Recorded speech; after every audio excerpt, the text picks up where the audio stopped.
नमस्कार, स्वागत है आप सभी का डीडी न्यूज के इस खास बुलेटिन एक्सप्रेस 100 में, जहां हम आपके लिए लेकर आते हैं राजनीति, मनोरंजन, देश दुनिया, खेल और व्यापार जगत की सभी बड़ी खबरों का एक्सप्रेस यानी फटाफट अंदाज में। मैं हूं कृतिका। तो चलिए शुरुआत करते हैं एक्सप्रेस 100 की और देखते हैं खबरें तेज रफ्तार से। प्रधानमंत्री नरेंद्र मोदी आज न्यूयॉर्क में संयुक्त राष्ट्र महासभा के समिट ऑफ द फ्यूचर को करेंगे संबोधित। प्रधानमंत्री मोदी समिट में दुनिया के भविष्य के लिए भारत की भूमिका पर विचार रखेंगे, साथ ही वो दुनिया के खतरों पर भारत का पक्ष रखेंगे। इस बीच संयुक्त राष्ट्र ने मानवता के बेहतर भविष्य के निर्माण के लिए पैक्ट ऑफ द फ्यूचर को अपनाया है। संयुक्त राष्ट्र महासभा के अध्यक्ष फिलेमोन यांग ने पैक्ट ऑफ द फ्यूचर को अपनाए जाने को बेहतर वर्तमान और भविष्य की सुरक्षा के लिए एक ऐतिहासिक अवसर बताया। समझौते में अंतर्राष्ट्रीय शांति और सुरक्षा को बढ़ावा देने, सतत विकास लक्ष्यों के कार्यान्वयन को बढ़ावा देने, न्याय संगत और समावेशी समाजों को बढ़ावा देने पर जोर दिया गया। साथ ही समझौते में तकनीक के सदैव मानव जाति के सामान्य हित में काम करने के लिए सदस्य देशों की सामूहिक इच्छा जताई गई। पीएम मोदी ने न्यूयॉर्क में टेक सीईओ की गोलमेज बैठक में हिस्सा लिया। पीएम ने एआई, क्वांटम कंप्यूटिंग से जुड़ी शीर्ष कंपनियों के प्रमुखों के साथ बैठक की। बैठक में एआई, सेमीकंडक्टर जैसे अहम मुद्दों पर चर्चा की गई। प्रधानमंत्री मोदी ने भारत में निवेश की संभावना और तकनीक डिजाइन इन इंडिया को लेकर सभी को आमंत्रित किया। प्रधानमंत्री नरेंद्र मोदी ने न्यूयॉर्क में होलटेक इंटरनेशनल के संस्थापक और सीईओ डॉक्टर कृष्ण सिंह से मुलाकात की। उन्होंने होलटेक की भारत में विनिर्माण बढ़ाने की योजना पर और परमाणु ऊर्जा के क्षेत्र में सहयोग बढ़ाने की संभावनाओं पर चर्चा की। पीएम मोदी ने विभिन्न प्रौद्योगिकी कंपनियों के सीईओ के साथ राउंड टेबल मीटिंग को संबोधित किया। इस दौरान पीएम ने डाटा प्रोटेक्शन लॉ की अहमियत को भी रेखांकित किया। पीएम ने कहा कि 21वीं सदी टेक्नोलॉजी ड्रिवन है, लेकिन तकनीक का लोकतंत्र से समन्वय बेहद अहम होता है। तकनीक अगर लोकतंत्र के बिना है तो वो संकट का कारण बन सकती है। प्रधानमंत्री ने अपने संबोधन में भारत सेमीकंडक्टर डिजाइन में भारत की 20% हिस्सेदारी का भी जिक्र किया। साथ ही भारत की नई मुहिम डिजाइन इन इंडिया की जानकारी भी साझा की। पीएम ने स्टेम एजुकेशन में भारतीय युवाओं की बढ़ती रुचि का जिक्र किया। साथ ही उन्होंने कहा कि युवाओं की ट्रेनिंग पर सरकार का सर्वाधिक बल है। पीएम ने बायो ई3 तकनीक की भी जानकारी साझा की। उन्होंने कहा कि 2030 तक देश की बायो इकोनॉमी बढ़कर $300 बिलियन की होने की संभावना है। गूगल कंपनी के सीईओ सुंदर पिचाई ने पीएम मोदी से मुलाकात के बाद बताया कि प्रधानमंत्री मोदी ने भारत में निर्माण और भारत में डिजाइनिंग जारी रखने के लिए प्रेरित किया है। पिचाई ने कहा कि पीएम मोदी ये सुनिश्चित करना चाहते हैं कि एआई भारत के लोगों को लाभ पहुंचाए। एनवीडिया के सीईओ जेनसेन हुआंग ने प्रधानमंत्री को इनक्रेडिबल स्प्रिंट बताया। हुआंग ने बताया कि वो भारत में कई कंपनियां, स्टार्टअप और आईआईटी के साथ साझेदारी कर रहे हैं। बायोजन के सीईओ क्रिस विहरबेकर ने कहा कि पीएम मोदी टेक्नोलॉजी की प्रगति में भारत को आगे रखना चाहते हैं। एली लिली के सीईओ डेविड रिक्स ने कहा कि हमने प्रौद्योगिकी प्रगति और एआई के उपयोग और आर्थिक रूप से एक उभरती महाशक्ति के रूप में भारत के विकास के बारे में चर्चा की। एचपी के सीईओ एंड्रिक लोरिस ने पीएम से मुलाकात को शानदार बताया और कहा कि प्रधानमंत्री मोदी के प्रयास की सराहना करते हैं कि वो भारत में विस्तार जारी रखने के लिए क्या करना चाहिए। एक्सेंचर के सीईओ जूली स्वीट ने कहा कि उन्हें प्रधानमंत्री से मिलकर और अगले दशक के लिए उनके नेतृत्व और दृष्टिकोण के बारे में जानने का मौका मिला। होलटेक के सीईओ क्रिस सिंह ने कहा कि प्रधानमंत्री मोदी भारत को ऊर्जा स्वतंत्र देश बनाना चाहते हैं। वो देश में स्वच्छ ऊर्जा को तेजी से बढ़ाना चाहते हैं। न्यूयॉर्क में प्रधानमंत्री नरेंद्र मोदी ने नेपाल के प्रधानमंत्री केपी शर्मा ओली से द्विपक्षीय मुलाकात की। दोनों नेताओं ने आपसी रिश्ते समेत कई वैश्विक और क्षेत्रीय मुद्दों पर चर्चा की। पीएम मोदी ने कुवैत के क्राउन प्रिंस सबा अल खालिद अल सबह के साथ द्विपक्षीय मुलाकात की। पीएम मोदी ने फिलिस्तीन के राष्ट्रपति महमूद अब्बास से भी द्विपक्षीय मुलाकात की। फिलिस्तीन के राष्ट्रपति महमूद अब्बास से द्विपक्षीय मुलाकात के दौरान प्रधानमंत्री मोदी ने गजा में जारी मानवीय संकट और क्षेत्र में बिगड़ती सुरक्षा स्थिति पर गहरी चिंता व्यक्त की और फिलिस्तीन के लोगों को निरंतर मानवीय सहायता के लिए भारत के अटूट समर्थन की बात कही। प्रधानमंत्री ने इजरायल फिलिस्तीन मुद्दे पर भारत की टाइम टेस्टेड सैद्धांतिक स्थिति को दोहराया। पीएम ने युद्ध विराम, बंधकों की रिहाई और बातचीत और कूटनीति के रास्ते पर लौटने का आह्वान किया। प्रधानमंत्री ने जोर देकर कहा कि केवल 2 राष्ट्र समाधान ही क्षेत्र में स्थायी शांति और स्थिरता प्रदान कर सकता है। प्रधानमंत्री नरेंद्र मोदी ने न्यूयॉर्क के नासाओ कोलिजियम एरिना में बड़ी संख्या में उपस्थित भारतीय समुदाय को संबोधित किया। उन्होंने भारतीय प्रवासियों का अभिवादन किया। पीएम ने भारतीय प्रवासियों का आह्वान करते हुए कहा कि भले ही वो 7 समंदर पार से आए हैं, लेकिन कोई समंदर ऐसा नहीं हो जो दिलों से हिंदुस्तान को अलग कर सके। पीएम ने कहा कि विविधता को समझना हमारे संस्कारों में है। उन्होंने कहा कि दुनिया के मत हैं, पंथ हैं, फिर भी हम एक बनकर, नेक बनकर आगे बढ़ रहे हैं। पीएम मोदी ने एआई को अमेरिका इंडिया के रूप में परिभाषित किया। उन्होंने कहा कि एआई नई दुनिया का पावर है और ये रिश्तों को नई ऊंचाई दे रहा है।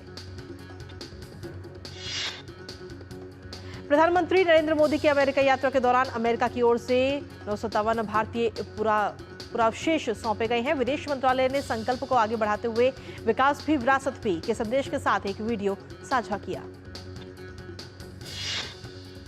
जम्मू कश्मीर में विधानसभा चुनाव के दूसरे चरण के लिए प्रचार आज समाप्त हो जाएगा। सभी दलों ने प्रचार में पूरी ताकत झोंक रखी है। इस चरण में 5 जिलों की 26 विधानसभा सीटों पर 25 सितंबर को वोट डाले जाएंगे। दूसरे चरण में जम्मू के रियासी, राजौरी और पुंछ तथा कश्मीर घाटी में श्रीनगर और बडगाम जिले में मतदान होना है। जम्मू कश्मीर में विधानसभा चुनाव के दूसरे चरण के लिए कांग्रेस नेता राहुल गांधी आज पुंछ और श्रीनगर में जनसभा कर अपनी पार्टी के प्रत्याशियों के लिए वोट मांगेंगे। हरियाणा में एक चरण में होने वाले विधानसभा चुनाव के लिए प्रचार जोरों पर है। सभी दल प्रचार में जुटे हैं। इसी कड़ी में भाजपा के वरिष्ठ नेता अमित शाह आज टोहाना और जगाधरी में जनसभाएं करेंगे। हरियाणा में एक चरण में होने वाले चुनाव के लिए कांग्रेस अध्यक्ष मल्लिकार्जुन खड़गे अंबाला और घरौंदा में जनसभाओं को संबोधित करेंगे। झारखंड में विधानसभा चुनाव की तैयारियां शुरू हो चुकी हैं। इसी क्रम में आगामी विधानसभा चुनावों की तैयारियों की समीक्षा के लिए मुख्य चुनाव आयुक्त राजीव कुमार के नेतृत्व में चुनाव आयुक्त ज्ञानेश कुमार और डॉक्टर एस संधू का एक प्रतिनिधिमंडल रांची पहुंचा। आयोग की टीम रांची में राजनीतिक दलों के प्रतिनिधियों से मुलाकात करेगी। इन पार्टियों में भारतीय जनता पार्टी, कांग्रेस और मार्क्सवादी कम्युनिस्ट पार्टी समेत 6 राष्ट्रीय और 3 क्षेत्रीय दल, झारखंड मुक्ति मोर्चा, राष्ट्रीय जनता दल और ऑल झारखंड स्टूडेंट्स यूनियन शामिल हैं। भाजपा अध्यक्ष जेपी नड्डा आज झारखंड में खूंटी से भाजपा की परिवर्तन यात्रा की शुरुआत करेंगे। जेपी नड्डा दक्षिणी छोटा नागपुर प्रमंडल परिवर्तन यात्रा की भगवान बिरसा मुंडा की प्रतिमा पर पुष्पांजलि अर्पित कर शुभारंभ करेंगे।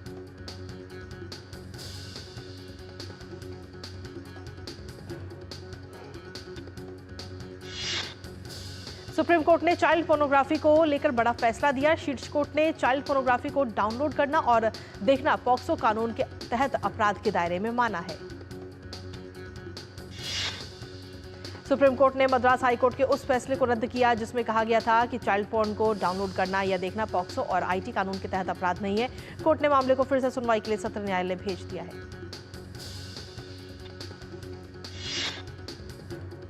और एक्सप्रेस 100 में वक्त एक छोटे से ब्रेक का, बने रहिए हमारे साथ। बढ़िया है, प्राकृतिक हल्दी, मिर्ची, धनिया नहीं, मिर्ची, धनिया, हल्दी, MDH। Hey girls! Hi! Congratulations! आज तो पार्टी चाहिए। पहले चैंपियन के साथ सेल्फी लेंगे। आइडिया, यही करते हैं पार्टी। Pizza party. ये चल अपना कार्ड और पिन दे। मेरे कार्ड की डिटेल्स मैं खुद ही डालूंगी। RBI कहता है अपना पिन, OTP, CVV या इंटरनेट बैंकिंग पासवर्ड किसी के साथ शेयर ना करें। ऑनलाइन बैंकिंग सिर्फ अपने कंप्यूटर, मोबाइल और सिक्योर नेटवर्क से करें। बाय गर्ल्स, कहाँ जा रही है? सुना नहीं, नो शेयरिंग। RBI कहता है जानकार बनिए, सतर्क रहिए। हाथ धोकर आते हैं। साबुन की जगह हैंड वॉश। मोहन का प्रमोशन हो गया क्या? सैवलॉन हैंड वॉश तो हमारा रोज का है। सिर्फ 10 रुपए में 200 ml हैंड वॉश बनाओ। Savlon powder to gel hand wash, germ से बचाए, शान बढ़ाए। बेटियां घर की रौनक हैं। बेटियां घर संवारती हैं। बेटियां पीढ़ियां सजाती हैं।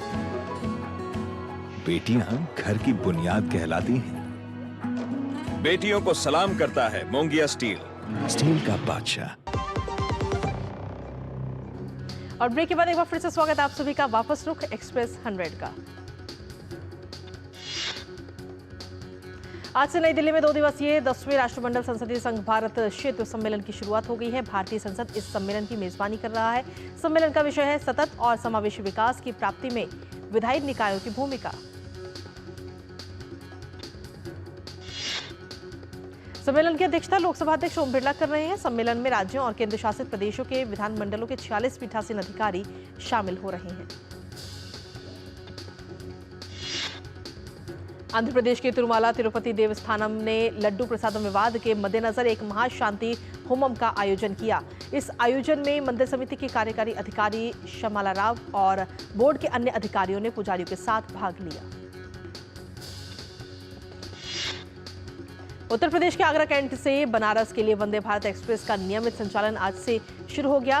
ट्रेन नंबर 20176 आगरा कैंट से सुबह 6 बजे चलेगी, जो 5 घंटे 25 मिनट में सुबह 11:25 पर प्रयागराज जंक्शन पहुंचेगी। रक्षा मंत्री राजनाथ सिंह आज राजस्थान के जयपुर में सैनिक स्कूल का औपचारिक उद्घाटन करेंगे। ये एनजीओ, राज्य सरकारों और निजी स्कूलों की साझेदारी में देश भर में 100 नए सैनिक स्कूल स्थापित करने के सरकार के विजन का हिस्सा है। ये नए स्कूल पहले से ही पूर्ववर्ती पैटर्न के तहत चल रहे 33 सैनिक स्कूलों से अलग होंगे। रक्षा मंत्रालय ने साझेदारी मोड के तहत 45 नए सैनिक स्कूलों को मंजूरी दी है।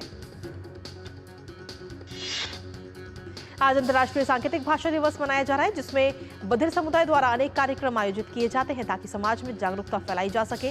इसकी शुरुआत 1958 में विश्व बधिर महासंघ द्वारा की गई थी। सितंबर के आखिरी हफ्ते में अंतर्राष्ट्रीय बधिर सप्ताह मनाया जाता है, जो इस वर्ष 23 से 29 सितंबर के बीच मनाया जाएगा।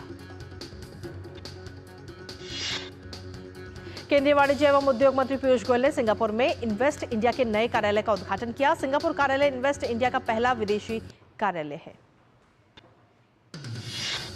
सिंगापुर भारत में निवेश करने की इच्छुक कंपनियों के लिए एक समर्पित संपर्क केंद्र के रूप में काम करेगा, जिससे विभिन्न क्षेत्रों में सहयोग का बढ़ावा मिलेगा। केंद्रीय वित्त मंत्री निर्मला सीतारमण ने कहा कि देश विकसित भारत 2047 के लक्ष्य को पाने के लिए सही रास्ते पर है और संस्थागत क्षमता निर्माण इसमें महत्वपूर्ण भूमिका निभाएगा। वित्त मंत्री ने कहा कि विकसित भारत 2047 एनडीए सरकार का रोड मैप है। दुनिया की सबसे बड़ी स्वास्थ्य बीमा योजना आयुष्मान भारत योजना के आज 6 साल पूरे हो गए हैं। इस योजना के जरिए गरीबों को 5 लाख रुपए तक का सालाना मुफ्त इलाज की व्यवस्था की गई है। हाल ही में कैबिनेट ने 70 साल से अधिक उम्र के लोगों को आयुष्मान भारत योजना के दायरे में लाने के लिए मंजूरी दी है। देश के 3 राज्यों को छोड़कर बाकी सभी राज्यों में ये योजना लागू है। इसके तहत 12 करोड़ से ज्यादा गरीब परिवारों को हर साल 5 लाख तक का मुफ्त इलाज देने का प्रावधान है। इस योजना से 55 करोड़ लोग और 12 करोड़ से ज्यादा परिवार लाभान्वित होते हैं। इस योजना को प्रधानमंत्री जन आरोग्य योजना भी कहा जाता है। गरीब व्यक्ति पैसे के अभाव में इलाज से वंचित ना रहे, इसके लिए प्रधानमंत्री नरेंद्र मोदी ने 2018 में आज ही के दिन योजना की शुरुआत की थी। भारत और अमेरिका की ओर से वैश्विक स्वच्छ ऊर्जा की आपूर्ति श्रृंखला को सुरक्षित करने के लिए $1 अरब की साझेदारी का ऐलान किया गया, जिससे स्वच्छ ऊर्जा के बढ़ रहे उपयोग का फायदा उठाया जा सके। अदानी एयरपोर्ट होल्डिंग्स ने ड्रीम फॉल्स की सेवाओं में बाधा के कारण मुख्य डेबिट और क्रेडिट कार्ड पर लाउंज एक्सेस बढ़ाया है। एफपीआई इनफ्लो डाटा सितंबर में भी विदेशी निवेशकों ने निवेश का रुख अपनाया है। 20 सितंबर तक विदेशी निवेशकों ने 33,691 करोड़ रुपए का निवेश किया है। ये इस साल का दूसरा सबसे ज्यादा निवेश है। केंद्रीय विद्युत प्राधिकरण ने महाराष्ट्र में और 2 हाइड्रो पंप भंडारण परियोजना को मंजूरी दी है। इनमें JSW एनर्जी लिमिटेड द्वारा 1500 मेगावाट की भावली PSP और टाटा पावर कंपनी लिमिटेड द्वारा 1000 मेगावाट की भिवपुरी PSP विकसित की जा रही है। एक्सिस फाइनेंस, IDBI बैंक और IDBI ट्रस्टीशिप सर्विसेज ने सोनी पिक्चर्स नेटवर्क्स इंडिया के साथ जी एंटरटेनमेंट के विलय को मंजूरी देने वाले NCLT के खिलाफ अपीलीय न्यायाधिकरण NCLAT के समक्ष दायर अपनी याचिकाएं वापस ली। बंदरगाह, पोत परिवहन और जलमार्ग मंत्री सर्बानंद सोनोवाल ने कहा कि सरकार भारत में याट पर्यटन और व्यक्तिगत नौकायन पारिस्थितिकी तंत्र को बढ़ावा देने की योजना पर काम कर रही है। मंत्री ने कहा कि याट पर्यटन से भारत में रोजगार के अवसर पैदा होंगे। अदानी समूह की बिजली पारेषण इकाई अदानी एनर्जी सॉल्यूशंस लिमिटेड का उद्यम मूल्य 18.5 अरब डॉलर है।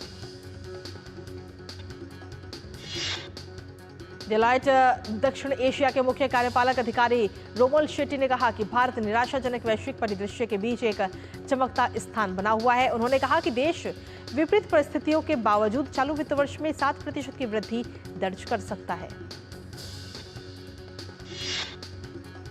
वोडाफोन आइडिया ने नोकिया, एरिक्सन और सैमसंग के साथ 3 साल में 4G और 5G नेटवर्क इक्विपमेंट्स की सप्लाई के लिए 30,000 करोड़ रुपए की डील की है। OTT platform Netflix India visa violation, racial discrimination, tax चोरी और कई बिजनेस प्रैक्टिस इरेगुलेटरीज के लिए सरकारी जांच के दायरे में है। रॉयटर्स ने एक सरकारी ईमेल का हवाला देते हुए इस बात की जानकारी दी है। ट्यूनीशियाई लोगों ने राष्ट्रपति कैस सईद के खिलाफ विरोध प्रदर्शन किया। उन पर राष्ट्रपति चुनाव से 2 सप्ताह पहले सत्तावादी शासन को गहरा करने और राजनीतिक प्रतिस्पर्धा को दबाने का आरोप लगाया गया। ईरान ने दक्षिण खुरासन प्रांत में एक कोयला खदान में गैस विस्फोट में कम से कम 51 लोगों की मौत हो गई और 20 लोग घायल हो गए। इटली के नेपल्स के पास इमारत में विस्फोट के बाद 3 लोगों की मौत हो गई। बचाव दल लापता की तलाश कर रहा है। साफियानो शहर में विस्फोट संभवतः गैस रिसाव के कारण हुआ। ब्राजील के साओ पाउलो शहर में मार्च निकाला गया, जिसमें जलवायु परिवर्तन से निपटने के उपायों की मांग की गई और देश में कृषि उद्योग की आलोचना की गई। नेशनल पीपल्स पावर के नेता अनुरा कुमारा दिसानायके ने श्रीलंका का राष्ट्रपति चुनाव जीत लिया। ये पहला मौका है जब श्रीलंका में कोई वामपंथी नेता राष्ट्रपति पद के लिए चुने गए हैं। श्रीलंका में भारत के उच्चायुक्त संतोष झा ने श्रीलंका के नवनियुक्त राष्ट्रपति अनुरा कुमारा दिसानायके से मुलाकात की। उन्होंने भारत के नेतृत्व की ओर से शुभकामनाएं दी और उन्हें जनादेश जीतने पर भी बधाई दी। नेशनल पीपल्स पावर के नेता अनुरा कुमारा दिसानायके ने श्रीलंका के नए राष्ट्रपति के तौर पर शपथ ग्रहण की। यह पहला मौका है जब श्रीलंका में कोई वामपंथी नेता देश के राष्ट्रपति के तौर पर चुना गया। अलबामा के एक नाइट क्लब के बाहर हुई गोलीबारी में 4 लोगों की मौत हो गई और 18 लोग घायल हो गए। संयुक्त राष्ट्र महासभा में 24 सितंबर को होने वाली आम बहस से पहले रविवार को 2 दिवसीय भविष्य शिखर सम्मेलन का आयोजन किया गया। इस सम्मेलन में आज भी कई महत्वपूर्ण विषयों पर चर्चा की जाएगी। अमेरिकी उपराष्ट्रपति कमला हैरिस ने 5 नवंबर को होने वाले राष्ट्रपति चुनाव से पहले पूर्व राष्ट्रपति डोनाल्ड ट्रंप को एक और बहस की चुनौती दी है, तो वहीं पूर्व राष्ट्रपति डोनाल्ड ट्रंप ने इस प्रस्ताव को एक बार फिर ठुकरा दिया है। भारत ने शतरंज में इतिहास रचते हुए 45वें शतरंज ओलंपियाड में 2 स्वर्ण पदक जीतने में कामयाबी पाई। भारत ने ओपन वर्ग और महिला वर्ग में स्वर्ण पदक अपने नाम किया। ये पहला मौका है जब भारत ने शतरंज ओलंपियाड में स्वर्ण पदक जीते हैं। भारत के डी गुकेश, अर्जुन एरिगेसी, दिव्या देशमुख और वंतिका अग्रवाल ने व्यक्तिगत स्वर्ण पदक भी जीतने में सफलता पाई। 11वें दौर में भारतीय पुरुष टीम ने स्लोवेनिया के खिलाफ 0.5 के मुकाबले 3.5 अंक से मैच अपने नाम किया। वहीं महिला वर्ग में टीम इंडिया ने अजरबैजान को हराकर खिताब अपने नाम किया। प्रधानमंत्री नरेंद्र मोदी ने शतरंज ओलंपियाड में स्वर्ण पदक जीतने वाली भारतीय पुरुष और महिला टीम को बधाई दी। पीएम मोदी ने अमेरिकी दौरे पर न्यूयॉर्क में भारतीय समुदाय को संबोधित करते हुए कहा कि हर हिंदुस्तानी को शतरंज खिलाड़ियों पर गर्व है। पीएम मोदी ने अमेरिका दौरे पर 2036 ओलंपिक की मेजबानी को लेकर बड़ा दावा किया। उन्होंने कहा कि भारत इसके लिए हर संभव प्रयास कर रहा है।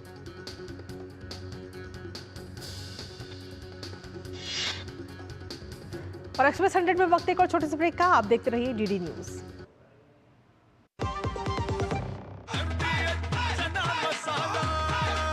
अब छोलिया हो या लोबिया, सफेद चने या काले चने, सब कुछ मजेदार बने। बात जब पीढ़ियों के लिए बनने वाले घर की हो तो जिम्मेदारी बड़ी हो जाती है। गैलेंट समझता है ये जिम्मेदारी। अब डबल एम रिब्स के साथ गैलेंट एडवांस TMT रीबार, निर्माण का रियल हीरो। और ब्रेक के बाद एक बार फिर से स्वागत आप सभी का। वापस रुक करेंगे एक्सप्रेस 100 का। भारत की युवा बैडमिंटन खिलाड़ी अनमोल खरब ने पोलैंड इंटरनेशनल टूर्नामेंट का खिताब जीत लिया है। अनमोल ने स्विट्जरलैंड की मिलिना श्नाइडर को सीधे गेम में हराने में सफलता पाई। उन्होंने मुकाबले को 21-12, 21-8 से अपने नाम किया। ये उनका यूरोप दौरे में लगातार दूसरा खिताब है। बांग्लादेश के खिलाफ दूसरे टेस्ट मैच के लिए भारतीय टीम में कोई बदलाव नहीं किया गया। भारत ने पहले टेस्ट को जीतकर सीरीज में 1-0 की बढ़त बना ली है। आर-अश्विन टेस्ट क्रिकेट में सबसे ज्यादा 10 बार प्लेयर ऑफ द मैच का खिताब जीतने वाले छठे भारतीय बन गए हैं। इंडिया ए ने दलीप ट्रॉफी का खिताब जीत लिया है। 3 राउंड के बाद इंडिया ए 12 अंक के साथ अंक तालिका में शीर्ष पर रहते हुए खिताब अपने नाम किया। अपने आखिरी राउंड के मुकाबले में मयंक अग्रवाल की कप्तानी वाली भारत ए ने भारत सी को 132 रन से हराया। प्रीमियर लीग में मैनचेस्टर सिटी और आर्सेनल के बीच खेला गया मुकाबला 2-2 की बराबरी पर समाप्त हुआ। सिटी के लिए हलांड ने 90 मिनट में किया मैच का पहला गोल। आर्सेनल की तरफ से पहले हाफ में हुए 2 गोल। ड्रॉ के बावजूद सिटी शीर्ष पर बरकरार। इटालियन लीग में हुए रोमांचक मिलान डर्बी में एसी मिलान ने जीत हासिल करने में सफलता पाई। एसी मिलान ने 89वें मिनट में हुए गोल की मदद से इंटर मिलान को 2-1 से हराया। इंडियन सुपर लीग में केरला ब्लास्टर्स ने दर्ज की रोमांचक जीत। केरला ब्लास्टर्स ने ईस्ट बंगाल को 2-1 से हराने में सफलता पाई। शाहरुख खान अपनी बेटी की अपकमिंग फिल्म किंग को खुद देख रहे हैं। शाहरुख खान की फिल्म किंग में सुहाना खान नजर आने वाली है। टाइगर श्रॉफ अब जल्द ही बागी 4 में नजर आ सकते हैं। बताया जा रहा है कि मेकर्स ने इस फिल्म की शूटिंग भी शेड्यूल कर ली है। नानी की फिल्म सारीपोधा सानिवारम अब OTT पर रिलीज होने के लिए पूरी तरह तैयार। फिल्म 26 सितंबर को OTT प्लेटफॉर्म नेटफ्लिक्स पर स्ट्रीम होगी। अल्लू अर्जुन की most awaited film Pushpa the rule 6 दिसंबर को रिलीज होनी है। फिल्म का फर्स्ट हाफ फाइनल हो गया है। ब्रिटिश बैंड कोल्ड प्ले लगभग 9 साल के बाद इंडिया में परफॉर्म करने वाला है। ये बैंड 18 और 19 जनवरी 2025 को मुंबई में होगा। सरगुण मेहता की फिल्म मोह फिर से सिनेमाघरों में रिलीज होगी। फिल्म 4 अक्टूबर को रिलीज होगी। देवरा इस साल की बहुप्रतीक्षित फिल्मों में से एक है। फिल्म के निर्माताओं ने देवरा का दूसरा धमाकेदार ट्रेलर भी जारी किया है। बिग बॉस का मोस्ट अवेटेड 18वां सीजन 6 अक्टूबर को कलर्स टीवी और जियो सिनेमा पर प्रीमियर होने वाला है। ऋतिक रोशन ने अपनी एक्शन फिल्म वार 2 की शूटिंग शुरू कर दी है। ऋतिक इटली वार 2 की शूटिंग के लिए पहुंचे हैं। और अभिषेक की फिल्म बी हैप्पी का पहला पोस्टर सोशल मीडिया पर शेयर किया गया। ये movie OTT platform prime video पर दस्तक देगी।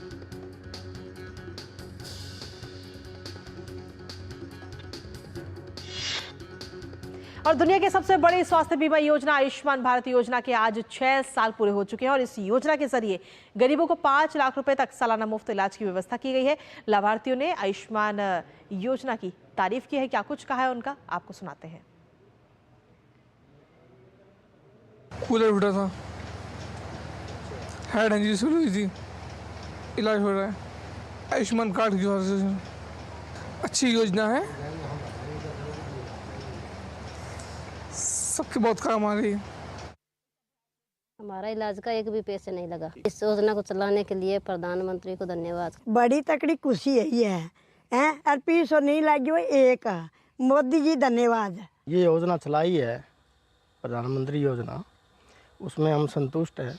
गरीब परिवार आर्थिक सहायता जो भी है गरीब वर्ग है उनको सहायता मिलती है हॉस्पिटल से, हम बहुत संतुष्ट हैं और इलाज अच्छा होता है। ये बात नहीं है भी नहीं होता है मगर धन्यवाद हो प्रधानमंत्री नरेंद्र मोदी जी का, जो ये योजना चला के गरीब परिवारों के लिए बहुत अच्छी सुविधा की है। और खबरों की दुनिया से लगातार जुड़े रहने के लिए अब डीडी न्यूज़ की खबरें और तमाम updates YouTube, Facebook, Twitter, Instagram और हमारी वेबसाइट पर भी उपलब्ध है और आप इन्हें फॉलो और सब्सक्राइब भी कर सकते हैं। और इसी के साथ फिलहाल एक्सप्रेस 100 में मुझे और हमारी टीम को दीजिए अनुमति। नमस्कार।